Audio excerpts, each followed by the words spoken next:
Okay, so I'm just looking at a wall here. I'm doing a little bit of repair work on.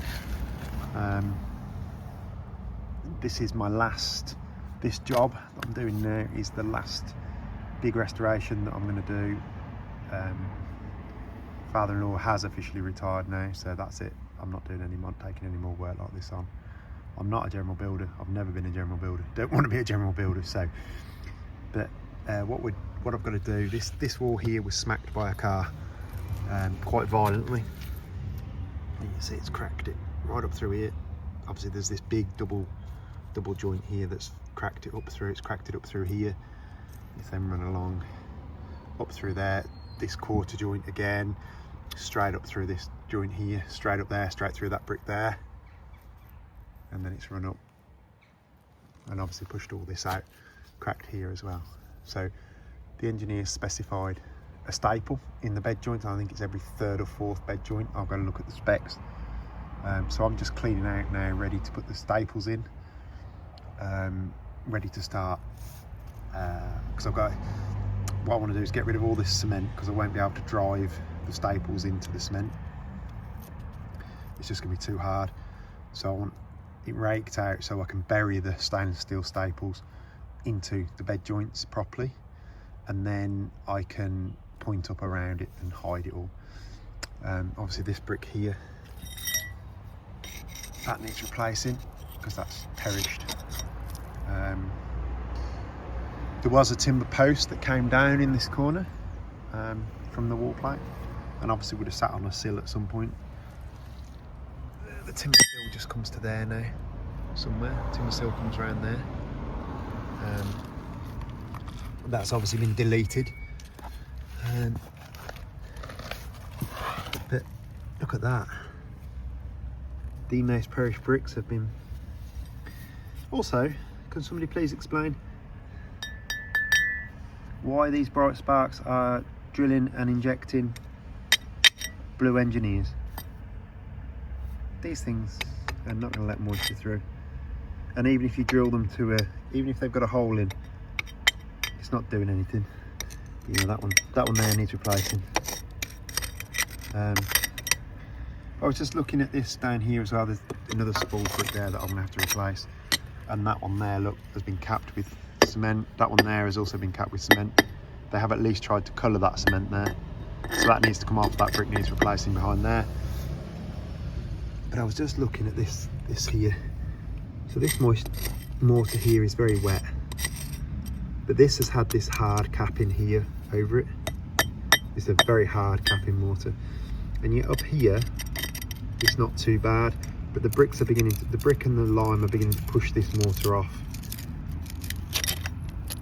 and so it is a little bit damp behind there, but it's not as wet as it is behind this mortar down here.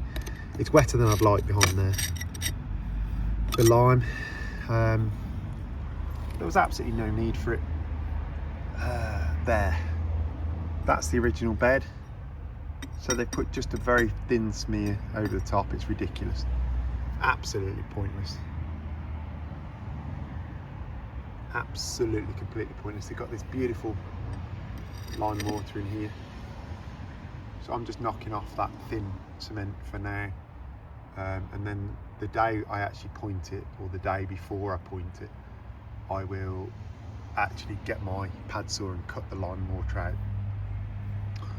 But again, it's been pushed off there, it's been pushed off there, it's been pushed off there, where it's been hit, where the wall's been struck. You can actually see, you can't see it without looking, there is a slight indentation in the wall where everything's been shoved back a bit, because it didn't half hit it hard. Where it bust this gas main, and it bust this. It's really badly damaged, this electric cable, but that's awaiting, and there, look, but that's awaiting being replaced when I've done finish my job. So yeah, we've got to sort this mess here out. I just want to give you an overview of the sort of other work I do other than the joinery work, and this is why, you know, jobs are taking as long as they do, because this is painstaking to get this stuff out without damaging the bricks any further. You know, there's a lot of damage been done when they break lime out and things like that already. So yeah, just wanted to give a bit of an update as to what's going on and what I'm at, and you know, what have you. Like I say, this is the last of this type of restoration work now. I'm not taking on another job like this. It's fine when there was 2 of us, 3 of us, you know, absolutely fine, because we got each other to keep each other's spirits up. But on my own, this isn't my bag. You know, I'm gonna stick to the timber work from now on. So yeah, a little insight as to what goes on. It doesn't also help here, this wall is so wet because of this terrible step that's been added. And as you can see, you know, this wall had been shoved over by the car. I had to take this out, but you can see why it's wet behind there, because this is just, you know, this point in here is terrible, it's loose, but it's hollow underneath, so this is full of water. It's just a mess. I will get it right, but it's just one of them jobs. It's going to take time. So thank you all for watching, guys. See you on the next video. Bye. I'm just looking at this. Raked out this, knocked this off the top of here. You know, look how loose this stuff is.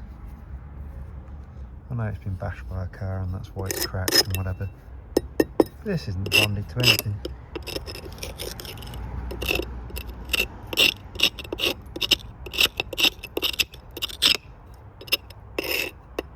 You know, what's the point? Really, what's the point? You know, it's so thin over the top. It's not doing anything other than sticking to the bricks and causing damage.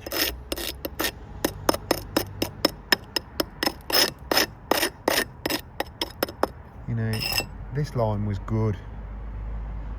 So the problem is now, to get a finish back on it, I am gonna have to rake it back and refinish it. Just leave it alone, guys. You know, absolutely no need to have touched this lime at all.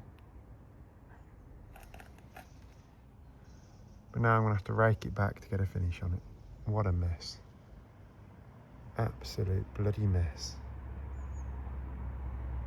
All because somebody thought it needed pointing.